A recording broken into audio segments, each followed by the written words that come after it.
Hi yogis, welcome to 12 o'clock, 15 minutes of mindfulness. My name is Claire. I'll be guiding you through the next 15 minutes. Just a reminder, this class is being recorded. You agree to take responsibility for yourself by attending this and participating in this virtual class, and you release inner fire studio and instructor of all liabilities. It's a really nice day outside, so I'm glad to have a few meditators with me. Recently, I've been diving into a new book. I tend to be really bad about reading through a full book, so I've moved on to this one in terms of reading out a few other three. It's called The Guide to the Bodhisattva's Way of Life. So what a bodhisattva is, if you're not familiar, and it's okay if you don't practice like Buddhism or any specific spirituality. This isn't about trying to do any conversion or anything like that. This is just about us having a conversation about what we as yogis are actually kind of trying to do. So the term bodhisattva is Sanskrit, and so it pretty much means in Mahayana Buddhism, a bodhisattva refers to anyone who has generated bodhicitta, a spontaneous wish and compassionate mind to attain Buddhahood for the benefit of all sentient beings. In popular terms, bodhisattva is often described simply as a Buddhist saint or those who entered the bodhisattva's path. So in the yoga tradition, we start to work into the yamas and the niyamas, the non-judgment, the compassion for all creatures, as well as a whole list of them. I'm not going to bore you with the specifics, but by us starting to practice these philosophies, we can call it Buddhism, we can call it whatever we want, but we are moving towards a cleaning of the self, releasing negative patterns, karma, whatever you want to call it, and trying to become a more pure energetic being. So it kind of sounds pretty metaphysical, and I know some people might not be into it. Sometimes I get a little uncomfortable with this kind of stuff, but this part of this book has been powerful, especially in this current moment with protest, pandemic. There's a lot of rage in this world right now, a lot of people angry with each other. And my goal in the next 10, 15 minutes is just to release any ties we have to anger or rage, because these are not serving us in this moment. We cannot do the work we need to do for ourselves, for the people we love, if we have any degree of rage. So trying to release that as best as we can today. Let me know what you think of at the end. Find a comfortable seat, support your sits bones as much as possible, move around as much as you need to, shake your hair, shake your shoulders, and then find a comfortable seat where you can be still and be relaxed, but without being slouched. Okay, so trying to focus on lengthening the spine. We'll start by taking a few cycles of breath just on your own. Maybe it's in the nose, out the mouth. Maybe it's fairly easy to breathe in and out of the nostrils, so you work there. Just noticing what you're arriving on your yoga mat with, or in your meditative seat.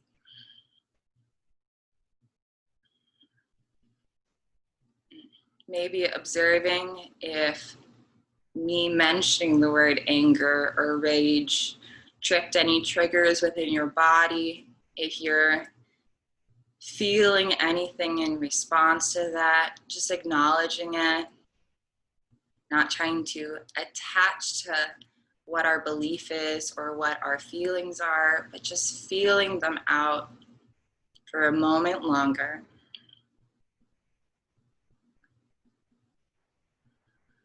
And then as we observe things, as we start to accept things, then we can start to release things. So take a deep breath in through your nose for 1, 2, 3, 4, 5, 6, breathing in light and life. Exhaling 1, 2, 3, 4, 5, 6, empty. Letting go of that spontaneous energy that prevents you from stillness and purity. Breathing in for 1, 2, 3, 4, 5, 6. Exhaling 6, 5, 4, 3, 2, 1, empty. Inhale 1, 2, 3, 4, 5, 6. Hold at the top and feel the expansion in your lungs. Feel how big and grand your body is in this moment. And then exhale, release the excess for 6, 5, 4, 3, 2, 1. Trying to maintain an easy state of mind. If things pass by in the center of your head, just let them pass by. Try not to attach.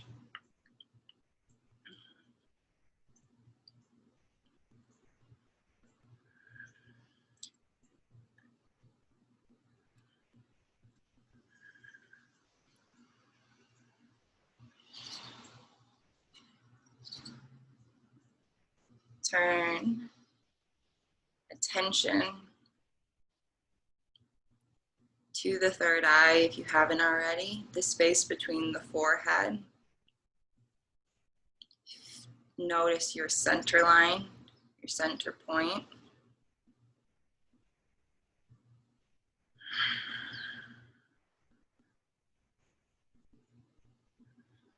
Notice if it's easy or difficult today for you to focus on that point in the center of your forehead.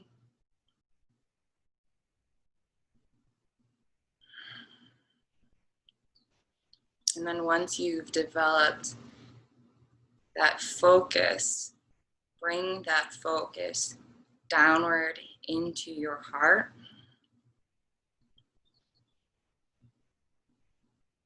Notice how the heart feels as soon as focus is placed upon it.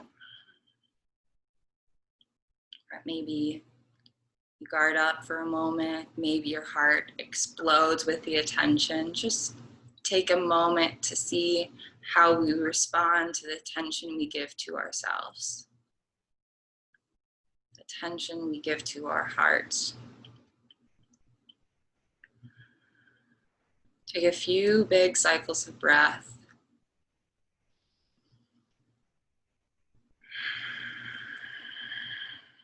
With your heart in mind.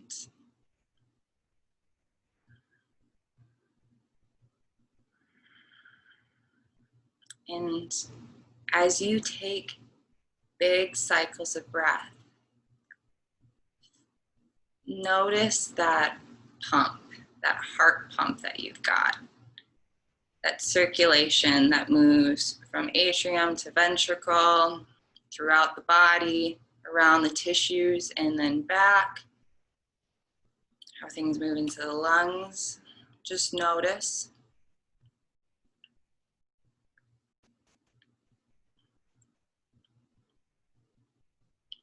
What sensations move within your body. And then return your attention back to your heart, that pump. Give it a color. It might be pink, might be green. That might not make sense because it's a kind of red organ, but give it a color that makes sense to you, that has a positive response to you initially. Something that makes you want to linger in this color, in this texture, in this material.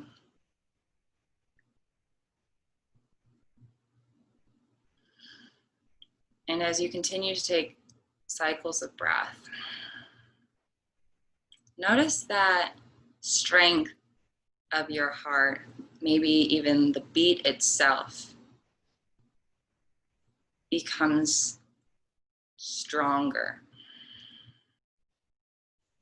in a good way, in a way where you really feel your heart in this moment. You feel it pump, you feel your breath, and maybe you sense them sync up. If that doesn't happen very easily, no worries. Just returning to that elongated breath, maybe about 6 seconds or so.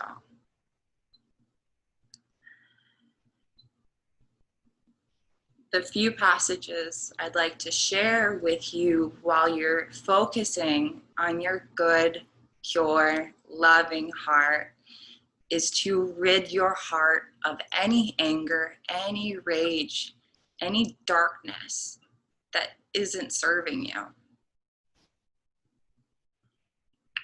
not going to read the whole chapter, but a few passages that I think are powerful.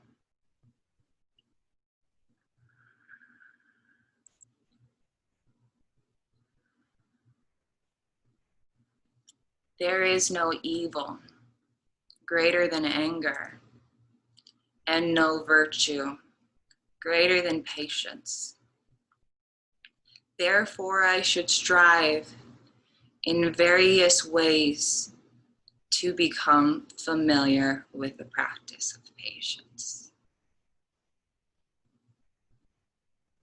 Whatever is happening in your heart right now, stay patient with it. If things aren't syncing up the way you expect them to, for whatever reason, let it be, and be patient with yourself. Every day is a new day, and every moment is a different moment.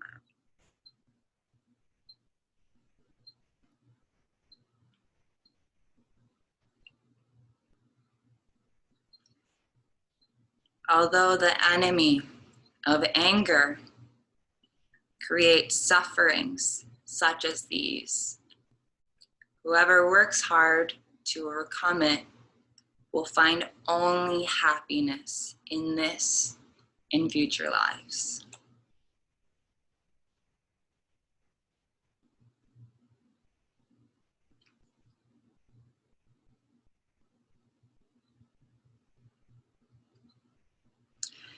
Through having to do what I do not want to do, or being prevented from doing what I want to do, I develop mental unhappiness, which becomes the fuel that causes anger to grow and destroy me.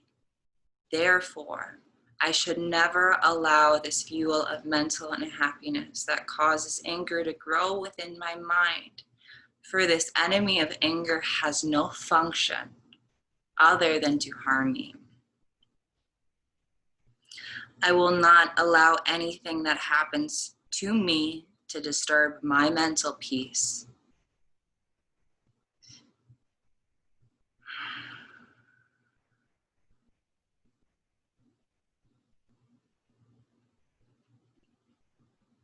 If I become unhappy, I shall be unable to fill my spiritual wishes, and my practice of virtue will decline.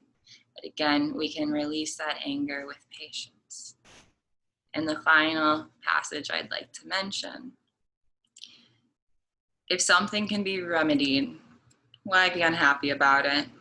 And if there is no remedy for it, there is still no point in being happy. So, coming back to that heart space, letting go of any of that shade or murkiness or anything that weighs on your heart. With the logic of these passages, try to release anything you can. If you have any difficulty doing that, we can chat after this. We're going to take 3 cycles of breath together to come back into the moment, starting with the exhale.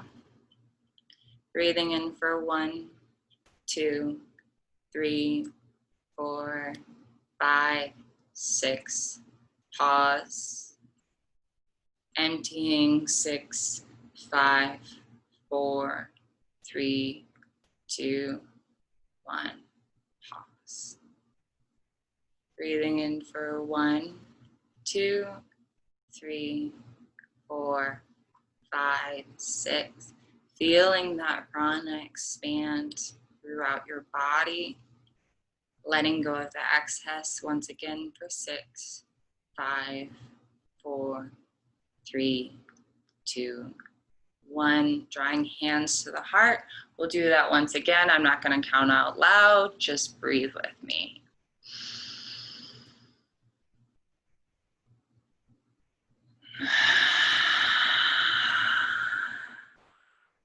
It is my honor and my privilege to guide you in anything that's mindful related. Thank you for taking the time. Namaste.